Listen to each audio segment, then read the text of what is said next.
Uttarakhand high court ने राज्य सरकार के द्वारा देहरादून की मशहूर चाय बागानों की भूमि का स्वरूप बदलकर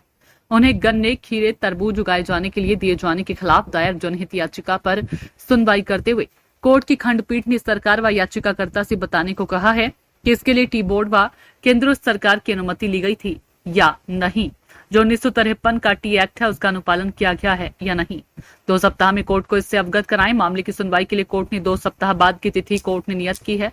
आपको बता दें कि देहरादून के विकासनगर निवासी देवानंद ने उच्च न्यायालय में जनहित याचिका दायर कर कहा कि देहरादून के विकासनगर क्षेत्र टी बागान के लिए प्रतिबंधित क्षेत्र था। इस क्षेत्र में इसके अलावा कोई कृषि कार्य करने की अनुमति नहीं थी, लेकिन जब से इस भूमि का चाय के अलावा अन्य सीजनल कृषि के लिए किया जा रहा है, तब से इसका अस्तित्व खतरे में आ गया। जनहित याचिका में राज्य सरकार से अनुरोध किया है कि इसे टी स्टेट की धरोहर में ही विकसित किया जाए।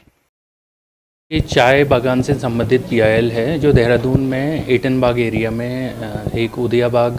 करके एक चाय टी एस्टेट है, उसके रिगार्डिंग ये पीआईएल डाली थी, जिसमें कि जो चाय प्लांट बागान की लैंड में चाय ना उगाकर उसमें अन्यत्र खेती की जा रही है, जो कि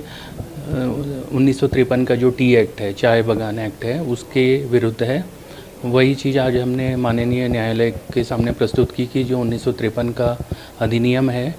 वो चाय बागान में चाय के ही प्लांटेशन को एक तरीके से अलाउ करता है। उसके अलावा कोई भी अगर चेंजेस करने हों चाय बागान में तो उसके लिए चाय मतलब टी बोर्ड की अनुमति और सेंट्रल गवर्नमेंट की अनुमति अनिवार्य है। तो अभी माननीय न्यायालय ने 2 हफ्ते के बाद इसको फिर दोबारा सुनने के लिए डेट लगाई है और हमको भी कुछ इसमें लॉ क्या है, सेंट्रल एक्ट क्या कहता है और उत्तराखंड में क्या वो सेंट्रल एक्ट मान्य है या नहीं, उसके डॉक्यूमेंट्स प्रस्तुत करने हैं।